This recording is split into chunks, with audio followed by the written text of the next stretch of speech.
Welcome into the Alabama Football Report. It is a big game week. Alabama against LSU. If you are excited about this SEC West matchup, then like today's video right now. I figure every single person watching should like today's video. Coming up on today's show, some look into this game against the Tigers. A little mini preview, we'll call it, on today's show. Some also discussion on the AP poll and the upcoming college football playoff rankings, which will happen later this Tuesday on Halloween, which might be scary for some, shouldn't be too scary for Alabama. First, the impact of this upcoming game.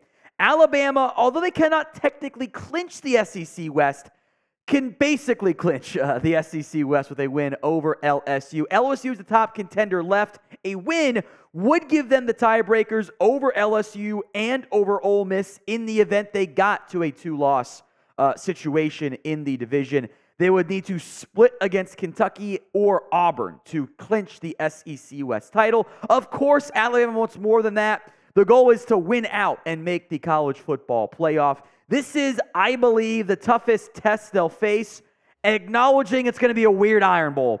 It's going to be. Auburn's not that good, and that always, when one team in the Iron Bowl is bad, it's always a weird game, without fail. This is going to be an interesting one, because LSU's offense, as we'll get into, is fantastic. Their defense is not. It is a mess down in Baton Rouge. So we will get to the pros, the cons, the offense, the defense here, but do make note, Alabama, a 3-point favorite at home against LSU with a 60.5-point over-under. It'd be one of those like Iowa's offense versus LSU's defense. It's a immovable object meets an unstoppable force, but it's the offense and the defense that are the opposites for how it normally is there. Could be a fun one. Could be an explosive one this week in Tuscaloosa. So will Alabama win the SEC West? Y for yes, N for no. We'll make this one the pinned comment on today's video. So if the ad comes here on YouTube, take advantage of it. Head down there and let me know. The big key for Alabama, you're coming off the bye. You've had extra time to prep and prepare and take on LSU. How do you avoid the classic post-bye slump that some teams run into? Here's what Dallas Turner said. It's different, but as long as you have the same type of attitude that you have going into a game week, it all turns out good. You still have to put in the work on the bye week. You can't get complacent in what you're doing. Other teams are practicing and playing and stuff like that. The bye week is pretty much always before LSU. I think there's maybe a few exceptions where it hasn't been, but historically that's where the bye ends up going.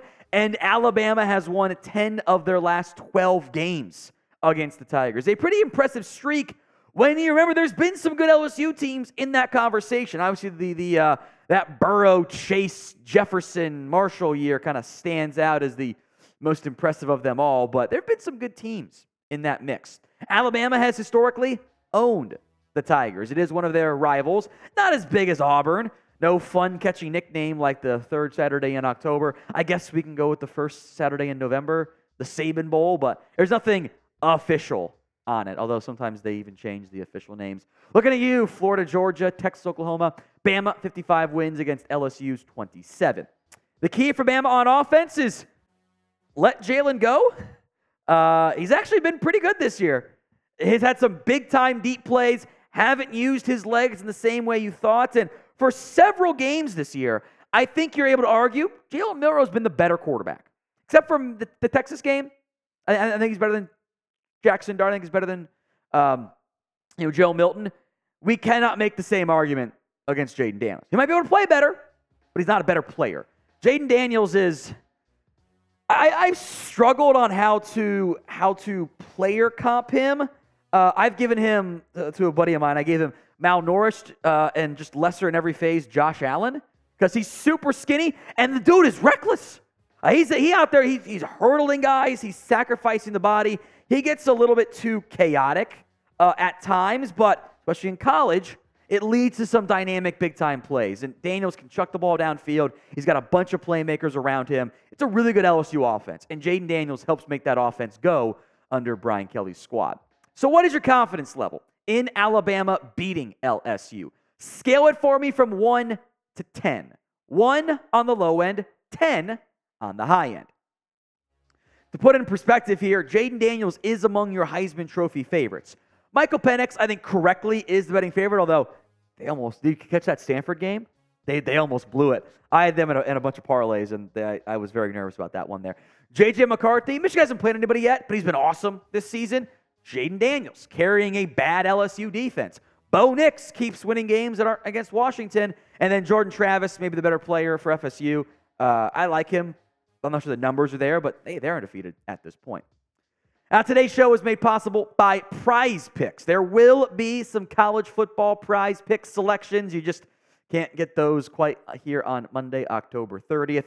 It is the easiest and fastest way to play daily fantasy sports. You're not battling thousands of other players. It's the pros, the sharks. You don't have to deal with them. You pick more than or less than on 2 to 6 player stat projections, and then you watch the winnings roll in. It's really simple to play. You make your picks in 60 seconds, maybe a little bit longer if you want to take your time going through it there. Turn $10 into $250 with just a few taps. My picks for Monday Night Football, well, should give him credit, actually. Harrison Graham, our Bears Now host, picks, who is a TCU grad, by the way. He's not doing many college football prize picks this year. His Monday Night Football picks, I'll follow him. He's on a bit of a heater here. Jared Goff, more than passing yards. Raiders defense is bad. I like the Jahmyr Gibbs, less than yards on the ground. That's a lot of yards. Now, it could be one play for him, but I don't. The Lions have kind of used him more of as a hybrid running back, check down guy than like a full-on workhorse. And at some point, the Raiders will feature Devontae Adams. 75.5 passing yards there. Go to receiving yards. Go to prizepicks.com/CLNS and use code CLNS for a first deposit match up to $100. Link will be in the comments and the description. Again, that's prizepicks.com/CLNS and use code CLNS. All right, back to the Alabama defense against this LSU offense. We mentioned how bad that LSU defense is. That stays the case. Their offense is great. I mean, I think that also kind of puts it in perspective for what this LSU football team is. There's no better offense in college football right now. They're averaging 47.5 points per game, despite the fact that they lost to Florida State, they snuck by Arkansas, they lost to Ole Miss, and they snuck by Missouri. They also dropped 62 against Army, which may or may not be cheating. That happened, of course, before their own bye came. The offense is dynamic. And as good as Texas has some skill guys, Xavier Worthy, etc., Malik Nabers is the best receiver that this Alabama football team is going to face this season. Even maybe in college, in like whatever bowl game or CFP game they end up getting into. Already up to a near 1,000-yard season. He is dynamic. Assuming Terrion Arnold's going to be good to go and return this week. We'll see about that one, I'm sure, later on in the week. And Kool-Aid McKinstry will be back there. Tough matchup for him. Can't allow the big explosive play. Got to limit the explosives as best as possible. So the over-under's at 60.5, which I'm going to pull up my notes here real quick. I don't think, and maybe we'll get some, and I'll double-check here, Alabama's total points scored combined this year, the closest they've gotten to that figure technically was the Week 1 game because they dropped 56 on their own. But beyond that, they have not combined for a 60-point game this season. And the over-under is at 60.5. So will they cover that over-under combined? O for over or U for under? Folks, we are officially in poll season. The AP poll doesn't matter as much anymore because the college football playoff rankings are here. The plan, by the way, is to be live. Not for this first one because it's Halloween. I gotta take my kid out trick-or-treating. But the ones after that will be a factor for you guys. We'll get to the CFP stuff here in a minute. That comes out Tuesday, 7 p.m. Eastern Time. We'll share the video stream that Chat Sports is going to do for it. The AP poll, meanwhile, Alabama now up to number 8. Classic AP poll style. Texas beat Alabama, so they're ahead of them. Oklahoma beat Texas, but they're behind them now. Yeah, it's weird. What are you going to do? You're always going to have those weird scenarios there. In the end, where Alabama ranks in the AP poll and the CFP rankings, whether it's 7, 8, 9, doesn't matter. Alabama controls their own destiny. If they beat LSU, if they beat Kentucky, if they beat Chattanooga, if they beat Auburn, and if they beat Georgia in the SEC championship game, they are in. Now, if they lose a game in the regular season, probably still get in. It's the SEC. It's Bama, If they lose to Georgia, probably not going to get in. Now, where they rank, Doesn't matter either. We've seen it before. OSU, trauma warning, or trigger warning, I guess. 2014. I know producer Chris remembers that one. OSU began the year at 16, won the CFP. Why not Bama? Talent maybe isn't quite the same, but we'll see how they play out. I think this is going to be a good finish for the Crimson Tide. Before we go, Tuesday is Nick Saban's 72nd birthday. The man looks great for 72. I hope I look as good as I do at his age. Type HBD in the comment section to show some early love for Nick Saban.